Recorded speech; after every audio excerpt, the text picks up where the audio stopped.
de Juízes, capítulo de número 6. Juízes, capítulo de número 6. Se puder colocar no telão. E eu escolhi aqui do versículo 1 ao versículo de número 16, mas não dá para ler todos agora. Então nós vamos ler do versículo 1 até o versículo de número 3. Depois vamos ler o versículo 6 e 7. Vou recapitular: 1 ao 3, depois 6 e 7, e depois do versículo 11 até o versículo de número 14, tá? Recapitulando: 1 ao 3, 6, 7, 11 ao 14. Capítulo de número 6, livro de Juízes.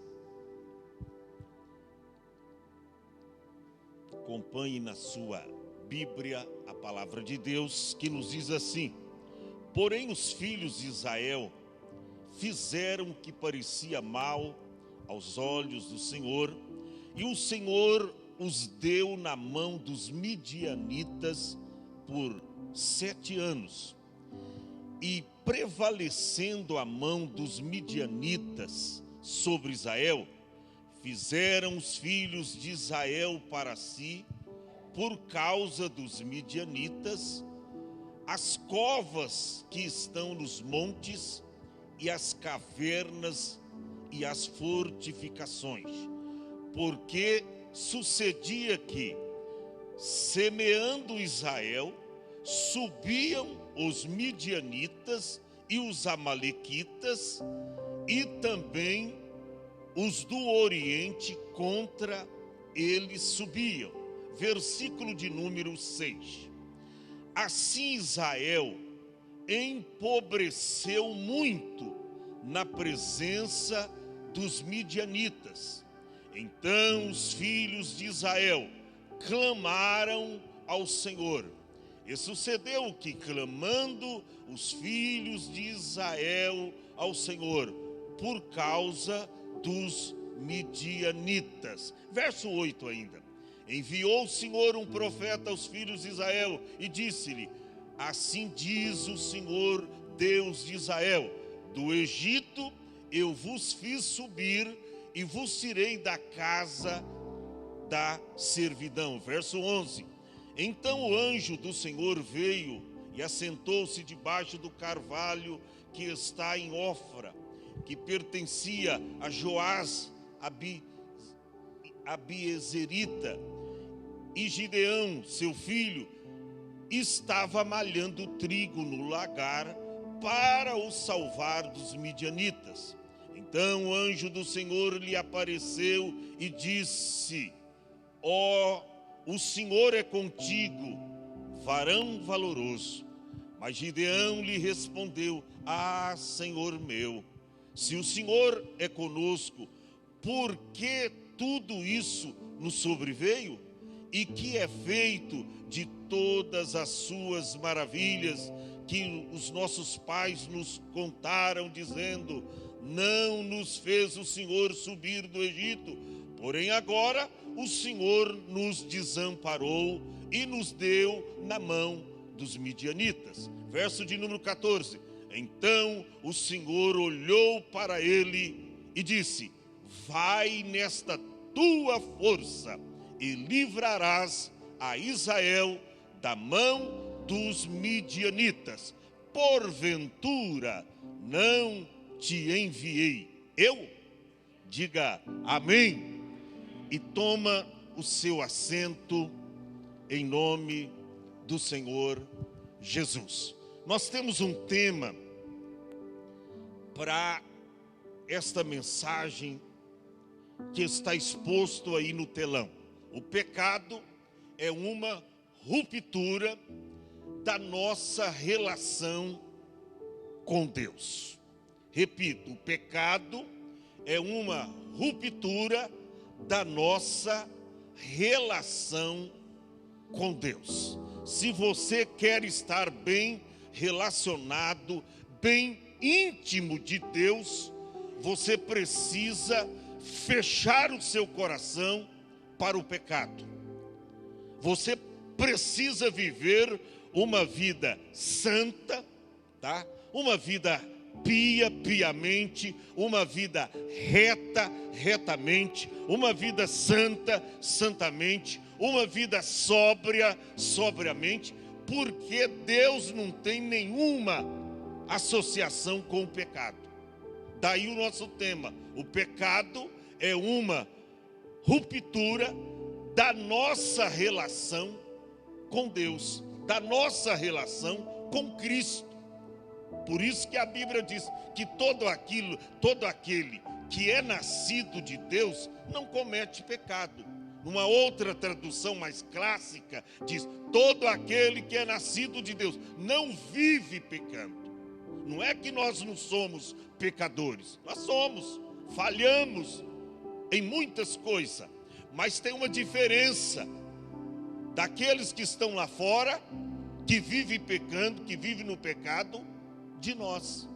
Porque quando nós pecamos, o que a gente faz? A gente dirige-se imediatamente à fonte do perdão. Escute bem isso. E você pede perdão a Deus e você é absolvido. Você pede clemência para Deus e Deus se perdoa. Então, nós somos pecadores e sempre o seremos, mas pecadores arrependidos. Agora, quando a gente lê esse texto do capítulo 6 do livro de Juízes, a gente vê que Israel aqui, repetidas vezes, era jogado em escravidão. E quando você vê a situação desse povo aqui, principalmente no capítulo de número 6, era crítica a situação. Israel estava vivendo os seus piores dias depois que saiu do Egito. E sabe por que Israel estava vivendo assim? Escute bem isso. Por causa da desobediência. Israel era um povo volúvel. Pastor, o que é um povo volúvel? É aquele que facilmente muda de direção, de decisão. E aí Israel era assim, estava no caminho, daqui a pouco se prostrava diante de Baal, ou de Balaíns, ou de outros deuses pagãos. E aí eles saíam do caminho, aí Deus vinha e correção, eles pulava para o caminho, daí um pouco saía fora do caminho de novo, mais correção, eles voltavam para o caminho. Volúvel. Eles não tinham consistência. Eles não estavam arraigados e fundamentados na palavra, porque era um povo volúvel. E aí quando você vê no capítulo 6 e o verso 1, porém os filhos de Israel fizeram o que parecia mal aos olhos do Senhor. E qual foi a consequência? E o Senhor os deu na mão dos midianitas por 7 anos. Era um povo assim, obstinado, de dura serviço. E você pensa que só foi esse momento? Não. Quando você lê no capítulo 3 do livro de Juízes, versos 7 e 8, olha para você ver. As mesmas palavras, é um retrato do povo. Olha aqui, capítulo 3, Juízes 7 e 8. E os filhos de Israel fizeram o que parecia mal aos olhos do Senhor. O que eles fizeram lá na frente já estava repetido aqui atrás. Fizeram o que é mal aos olhos do Senhor. E aqui diz: e esqueceram do Senhor, seu Deus, e serviram a Balaíns e as Tarote. Olha aí, verso 8. Então a ira do Senhor se acendeu contra Israel, e ele os vendeu. Vendeu quer dizer, o Senhor os entregou, tá? Na mão de Cusã, tá? Que era rei lá da Mesopotâmia. E os filhos de Israel serviram, ou seja, ficaram lá como escravo 8 anos.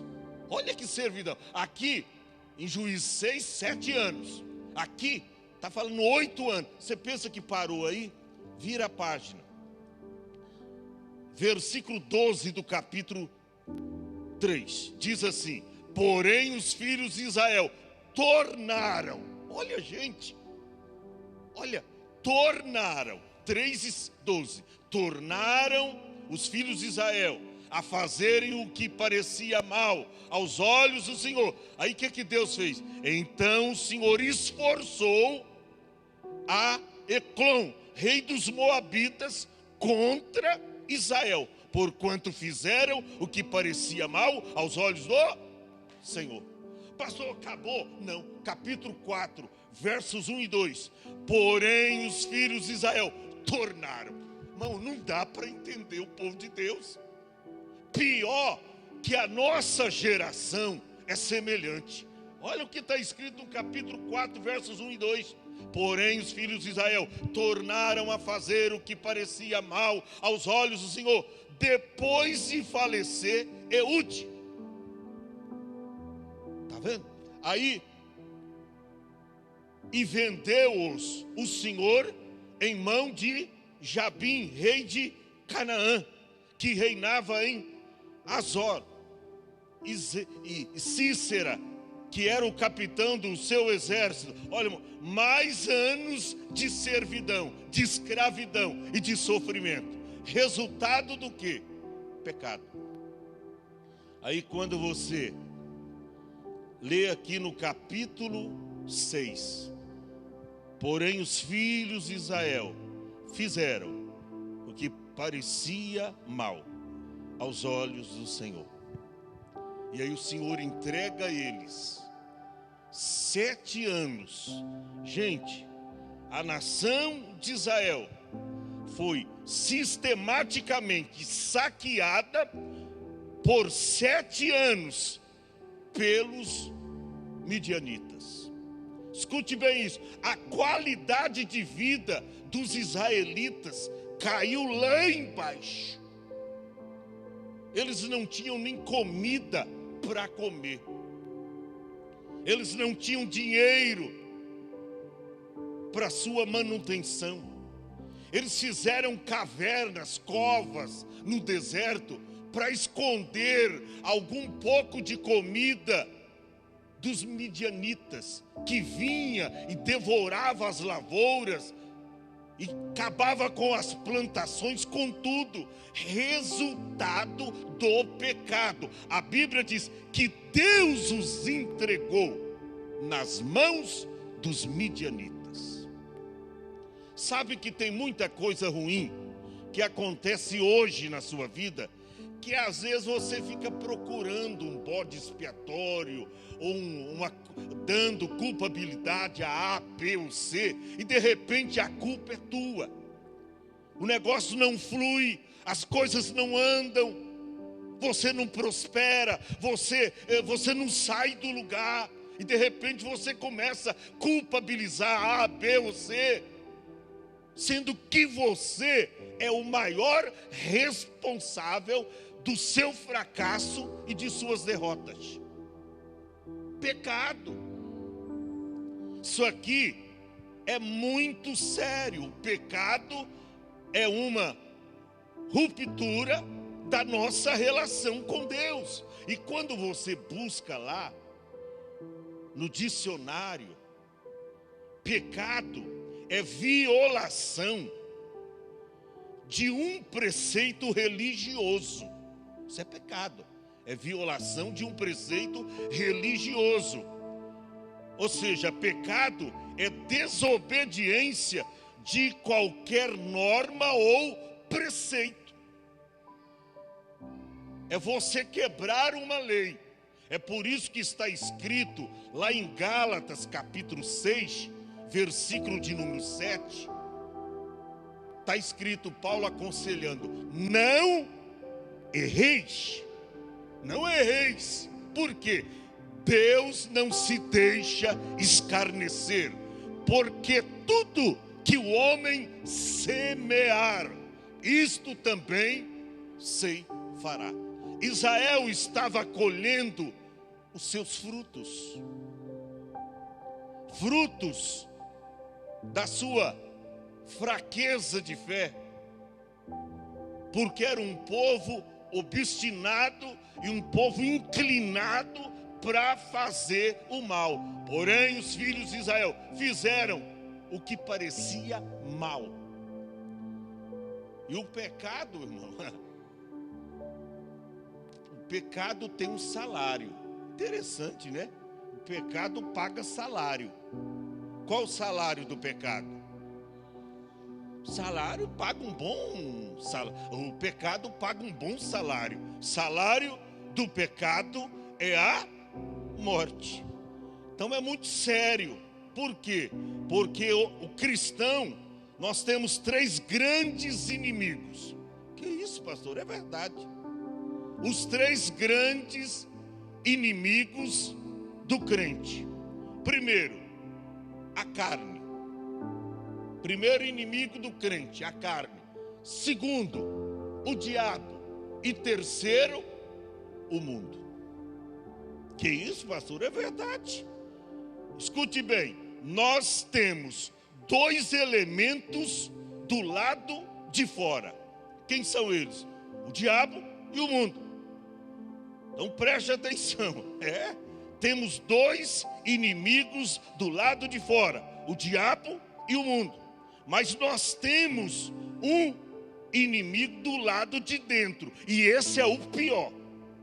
A carne, a inclinação da carne, que Paulo diz lá em Romanos 8, que a inclinação da carne é inimizade contra Deus. 2 elementos, ou 2 inimigos do lado de fora, e um inimigo do lado de dentro. Agora, por que o diabo só entra quando você dá legalidade para ele? O diabo só entra em nós, só entra na vida de uma pessoa quando você abre a porta para ela. Por isso que está escrito lá, primeira epístola de Pedro, primeira epístola do apóstolo Pedro, capítulo 5, versículo 8. O que está escrito lá? A Bíblia diz que sede sóbrio, vigiai, porque o diabo, vosso adversário, ele anda em derredor. Preste atenção, ele fica assim, cirandando em nossa volta. Mas ele só entra se você abrir a porta. Senão você vai deixar ele doidinho. Ele vai ficar o mês todo, o ano inteiro, só assim, cirandando, dando volta ao seu lado. Mas se não tiver brecha, ele não entra. Ele é o nosso adversário. Ele anda em derredor, bramando como leão, buscando a quem possa tragar. Mas tem um jeito de afugentar o diabo. O verso seguinte diz: o qual resistir firme na fé. Paulo escreveu dizendo, na verdade Tiago escreveu dizendo, resistir o diabo. Mas como é que você resiste o diabo? É através da fé. O qual resistir firmes na fé, resistir o diabo, e ele fugirá de vós. Não é você que tem que fugir dele, ele vai fugir de você. Então o diabo só entra quando você dá legalidade. Quando você abre a porta, aí ele entra. Por isso que a Bíblia diz que Satanás entrou em Judas. Isso é muito forte. Vê em Lucas capítulo de número 22, verso de número 3. Ele entra. Olha o que diz. Entrou, porém, Satanás em Judas. Quem era Judas? Um dos 12, um dos discípulos de Cristo. Era cristão, mas entrou. Por que entrou? Porque ele deu lugar. Ele deu lugar. Entrou Satanás em Judas. Quando você dá legalidade para o diabo, como o povo de Israel dava a todo instante, uma hora buscava a Deus, outra hora estava recorrendo Balaíns, fazendo altares a outros deuses pagãos que aprenderam lá no Egito, na sua cultura, dando lugar ao pecado. Olha aí, abriu a porta, o diabo entra. Pode ser cristão, pode ser discípulo, apóstolo. Judas. Entrou Satanás em Judas, que tinha por sobrenome Iscariote, o qual era um dos 12. Mas por que entrou? Porque Judas deu lugar. O que Paulo escreveu aos Efésios, capítulo 4, versículo de número 27? Põe no telão.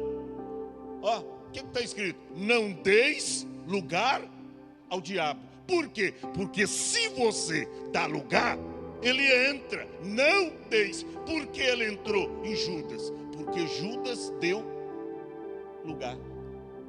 O diabo sabia qual era a sua fraqueza. Estava com a bolsa. João escreveu a respeito disso. Ele tinha a bolsa, pegava ali tudo que ele queria. E a tentação então veio com relação ao dinheiro. A fraqueza dele é o dinheiro. Sabe que quando o diabo descobre que você é avarento, meu filho, ele vai fazer você ficar viciado ao dinheiro, só ficar correndo atrás do dinheiro. E a Bíblia diz que quem corre atrás do dinheiro vai ficar mais pobre. Sabia? Está escrito. Quem corre atrás do dinheiro nunca se fartará com o dinheiro. Você não precisa correr atrás do dinheiro para você ser uma pessoa próspera. Também na área financeira. Não. Ser fiel a Deus tão somente. E aquilo que Deus tem para você vai acontecer no tempo dele. Não deis lugar ao diabo. Por quê? Porque se você dá lugar, o diabo vai entrar. Agora, como é que fecha a porta? Está escrito aí, Efésios 4, 8 e 9 em sequência. Não deis lugar ao diabo. Aí, aquele que furtava, Efésios 4, versos 28 e 29.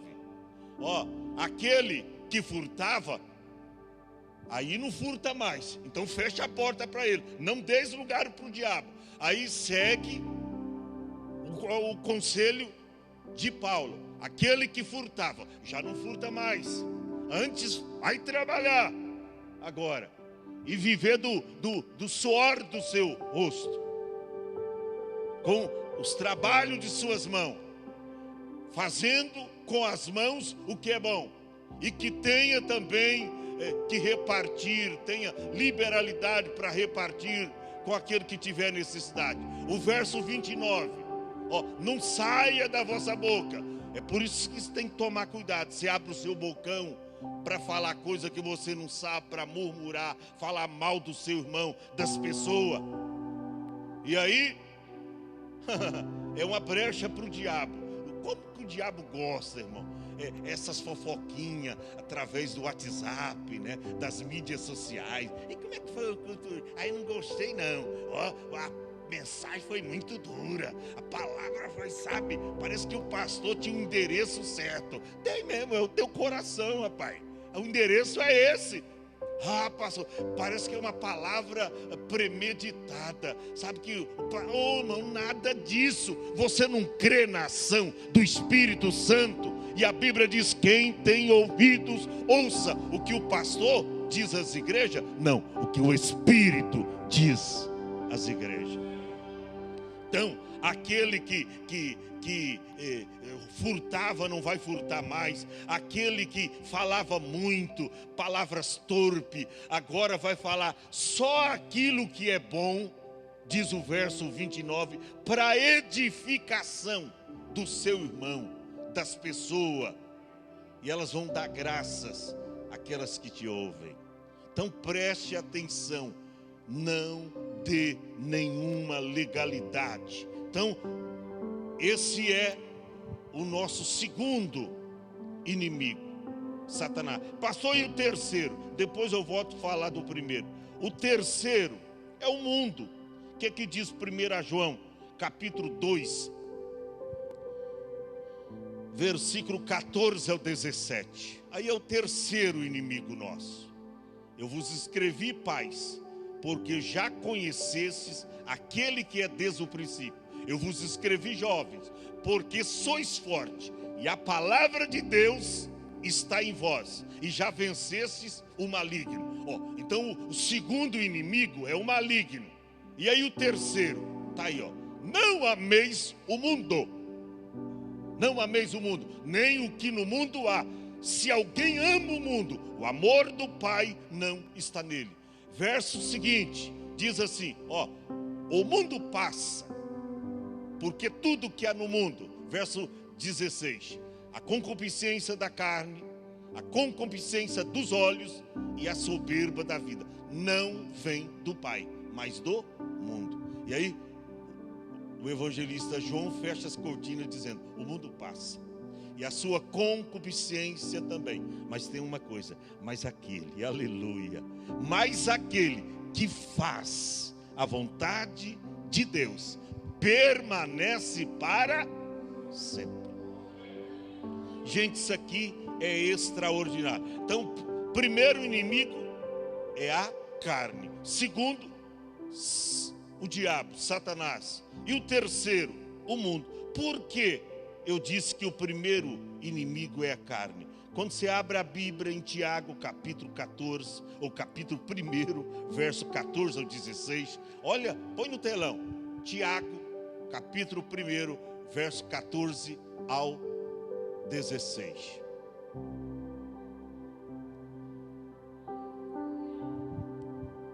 Conseguiu?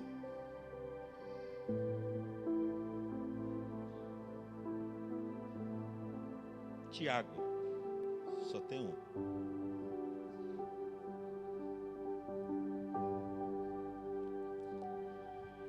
Oi? Não está funcionando a letra? Então deixa eu ler aqui. Tiago, vamos lá. Eu deixei ali para ser mais rápida, mas vamos mostrar aqui rapidinho. Olha o que está escrito aqui, para vocês entenderem os nossos inimigos, como eles são terríveis. Primeiramente a carne, segundo Satanás,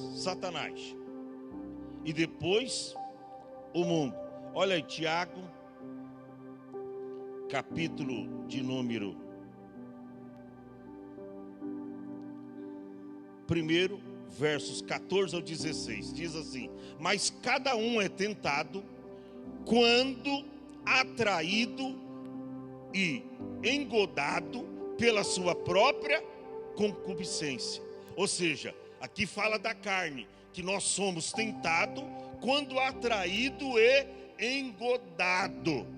Pelo quê? Pela sua própria concupiscência. Aqui fala da concupiscência da carne. Depois, havendo a concupiscência concebido, o que ela faz? Ela dá luz, ela gera o pecado. E o pecado sendo consumado, gera o quê? A morte. Aí, qual o conselho de Tiago? Não erreis, meus amados irmãos. Gente, isso é Bíblia para mim e para você, para a gente entender. Por que eu estou mostrando esse contexto? Porque para você entender o que estava acontecendo com a nação de Israel. Porque está escrito aqui que eles tornaram ou fizeram o que parecia mal aos olhos do Senhor. E aí Deus os entrega nas mãos dos midianitas por 7 anos. Aí o verso 2 do capítulo 6 de Juízes: e prevalecendo a mão dos midianitas sobre Israel, fizeram os filhos de Israel para si, por causa dos midianitas, covas que estão nos montes, e as cavernas e as fortificações, para esconder um pouquinho de alimento e até para esconder da face dos midianitas, os inimigos. Ora, eles já tinham vencido os midianitas várias vezes, mas agora, por causa da obstinação e a inclinação para o mal, para praticar o mal, para abrir mão das convicções do vosso Deus, e porque aderiram a outros deuses, Deus então os deixa à mercê do inimigo. Isso aqui é muito sério. Às vezes tem coisa que está acontecendo na sua vida porque você vacilou, e todos nós vacilamos, mas você não pode ficar muito tempo no pecado e fazendo mal, porque a sentença certamente virá. Isso aqui era uma sentença de Deus. Você vê o que aconteceu. A Bíblia diz no verso 3: porque sucedia que, semeando Israel, verso 3, subiam os midianitas e tinham os companheiros amalequitas, 2 povos terríveis contra Israel.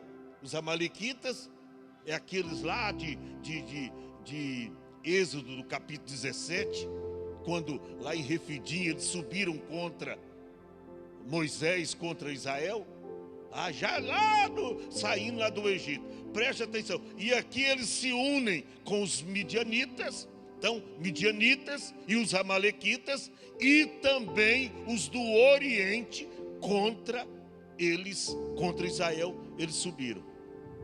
E olha o que verso 4 diz: e punha-se contra eles em campo, e destruía a novidade da terra. Coloca no telão, capítulo 6, verso 4, Juízes. A novidade, o que era novidade, irmão? Começava lá a nascer as plantações, tudo que eles semeavam na terra. O verso 4 diz que vinham os midianitas e destruíam as novidades da terra, até chegar em Gaza, e não deixava mantimento em Israel, nem ovelha, nem bois, nem jumentos. Verso de número 5: porque subiam com os seus gados e tendas, vinham como gafanhotos. Era uma multidão de amalequitas, de midianitas, daqueles lá do Oriente, tá? Como uma multidão. E em tanta multidão que não se podia contar, nem a eles, nem os seus camelos, e entravam na terra para a destruir. E olha, o verso 6 dá um relato contundente.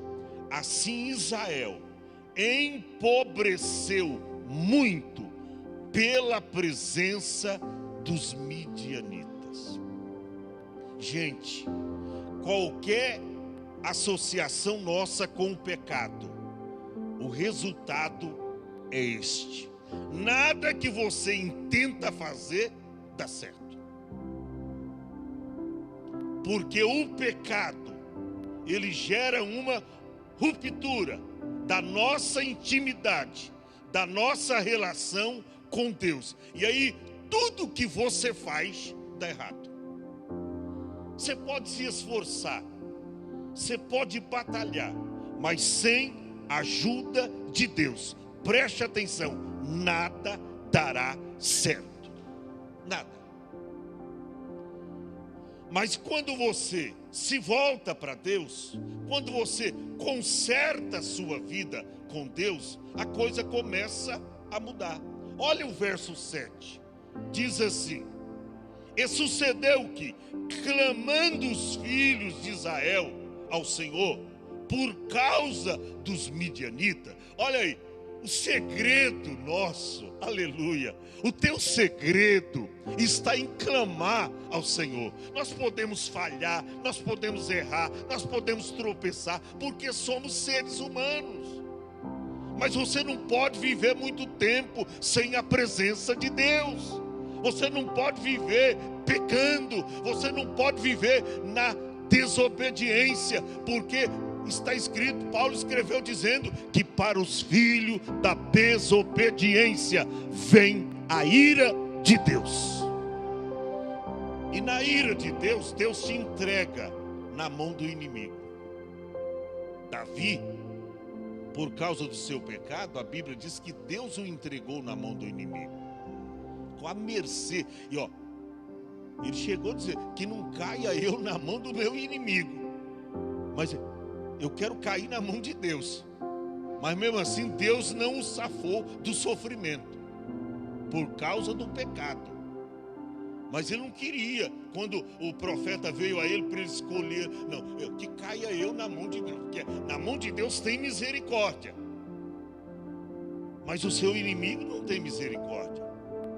Quando você não consegue pagar o aluguel, será que o dono da casa lá que te alugou vai te... Não, fique tranquilo, o ano que vem você me paga. Quando vem a companhia para cortar a sua luz, a sua água, não, fica tranquilo aí, o mês que vem, não, irmão, vem sem misericórdia, está na mão do inimigo, está à mercê do inimigo. Agora, olha aqui, quando o cenário começa a mudar. Eu quero falar semana que vem da vitória de Gideão com os 300. É o assunto para a semana que vem, já no capítulo seguinte, né? Capítulo seguinte, eu vou mostrar. Mas preste atenção, a Bíblia diz que o cenário começa a mudar, porque no verso 7 diz que, clamando os filhos de Israel ao Senhor por causa dos midianitas, o que Deus fez? Versos de número 7. E sucedeu que, eles clamando, verso 8, enviou o Senhor um profeta aos filhos de Israel. Tudo começa, o cenário começa a mudar. Por quê? Porque Deus agora começa a enviar um profeta. Aleluia. Por isso que a Bíblia diz, Josafá no capítulo 20 escreveu: crê no Senhor vosso Deus e estareis seguros. Crê nos seus profetas e prosperareis. Oh, gente, eles clamam ao Senhor, e a Bíblia diz que Deus levanta então um profeta e fala o seguinte para aquele povo: assim diz o Senhor Deus de Israel, do Egito eu vos fiz subir e vos tirei da casa de servidão, e vos livrei das mãos, ou da mão dos egípcios, e da mão de todos quanto vos oprimia, e vos expeli diante de vós, e vos dei a sua terra. Mas olha, sabe por quê? Parece que eu vejo Deus falando, mas sabe por que essas coisas ruins estão acontecendo na vida de vocês? Por causa da desobediência, por causa de que vocês se afastaram de mim. É uma época semelhante como o povo estava vivendo. Primeiro livro das Crônicas, capítulo 15, versos 2 e 3, que Deus levanta um profeta, filho de Obed, e chega para Israel e diz: ó, o Senhor está convosco enquanto vós estáis com ele. Segunda Crônica 15, versos 2 e 3. O Senhor está convosco enquanto vós estáis com ele. Se o buscardes, o achareis. Porém, se o deixardes, ele vos deixará. E a Bíblia diz que Israel esteve por muitos dias sem o verdadeiro Deus, sem sacerdote que o ensinasse e sem lei. Mas na sua angústia, quando Israel buscava o Senhor Deus de todo o seu coração, a Bíblia diz que eles o achavam. Gente, isso aqui é extraordinário. Israel estava colhendo aqui os seus frutos da sua desobediência e da sua pecaminosidade. Deus levanta o profeta, verso de número 10, ele diz: e disse: eu sou o Senhor vosso Deus, não temais aos deuses dos amorreus, em cuja terra habitais, mas não deis ouvidos, mas não deram ouvidos à minha voz. Deus protestando, dizendo: sabe por que está acontecendo isso com vocês? Porque vocês não deram ouvido à minha voz. E aí começa a mudança do cenário. Então o anjo do Senhor veio e assentou-se debaixo do carvalho que está em Ofra. Começa a mudar o cenário. Está aí no verso de número 10, né? Que pertencia a Joás. Ali estava Gideão, seu filho. Ele estava malhando trigo no lagar. Lagar não é lugar de malhar trigo, é uvas. É porque é um espaço muito pequeno, talvez 2 por 2, muito pequeno. Mas ele, para esconder o pouco que colhia dos midianitas, isso prova que Gideão não estava acomodado, não estava em desobediência, e que ele estava fazendo a sua parte. Não estava desocupado e não estava com medo, mas estava cuidando daquilo que ele estava colhendo. E a Bíblia diz que ele estava ali malhando trigo no lagar para o salvar. Não era para salvar ele, para salvar o trigo dos midianitas. E aí o que aconteceu? Verso 12. Então o anjo do Senhor lhe apareceu e lhe disse: o Senhor é contigo, varão valoroso. Está vendo? Enquanto Israel estava entregue à desobediência e à pecaminosidade, tinha alguém ali comprometido com Deus. E Deus diz: por causa desse homem, desse jovem, desse varão chamado Gideão, eu vou restaurar o meu povo. E aí o anjo do Senhor vem, se assenta debaixo do carvalho, e a Bíblia diz que encontra ali esse varão, Gideão, malhando trigo no lagar, para o salvar dos midianitas. E aí o anjo vem e diz para ele: o Senhor é contigo, varão valoroso. E ele questiona, mas Gideão lhe disse, ou lhe respondeu: ah, meu Senhor, se o Senhor é conosco, por que tudo isso nos sobreveio? E que é feito das tuas maravilhas, que os nossos pais nos contaram, dizendo: não nos fez o Senhor subir do Egito, porém agora o Senhor nos desamparou. Não, isso era o que ele pensava. Mas o Senhor não havia desamparado o seu povo, mas o seu povo se afastou de Deus. E eu me lembro do que está escrito lá no Salmo 70 e o Salmo 73, dos que alongam de Deus, todos eles perecerão. Os que se alongam de Deus, está lá os últimos versículos do Salmo 73, perecerão. E aqui o povo tinha feito isso, tinha se afastado de Deus, e agora ele estava nesse questionamento: Senhor, mas e as maravilhas que os nossos pais contaram, que o Senhor com um braço forte lá nos tirou do Egito, nos fez subir do Egito, porém agora o Senhor nos desamparou e nos entregou na mão dos midianitas. Então o anjo olhou para ele e disse: vai nesta tua força e livrarás a Israel da mão dos midianitas. Porventura não te enviei eu? Aleluia. Irmão, isso aqui é extraordinário. Semana que vem nós vamos, hoje o tempo está escasso, mas semana que vem nós vamos mostrar como foi essa chamada. Ele pede aqui uma prova, né, para Deus. Ele vai, pede um tempo. O Senhor está me chamando, então eu vou lá em casa, eu vou fazer um bolo, eu vou fazer algo, e o Senhor me espera aqui. Pode ir que eu vou te esperar.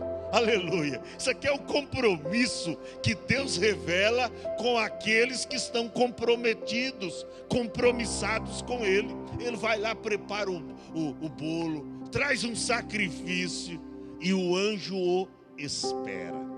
Depois ele pede uma prova do velo e tudo acontece conforme o seu pedido. Sabe por quê? O homem chamado por Deus, irmão, chamado para realizar uma grande obra, um grande feito para Deus.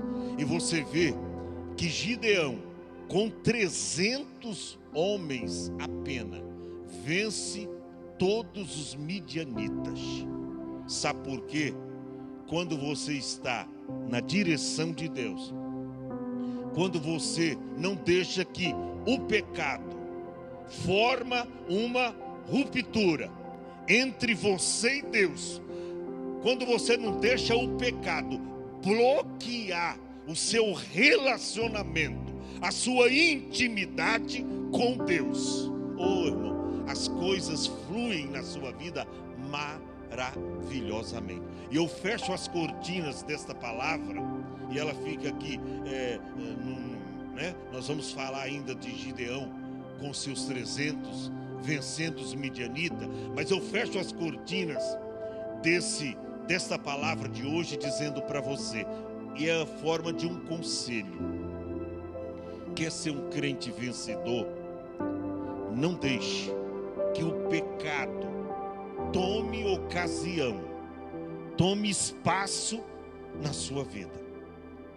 Pecado gera a condenação, mas o pecado gera sobretudo fracasso espiritual, bloqueia a sua comunhão com Deus, traz consequência na vida material das pessoas.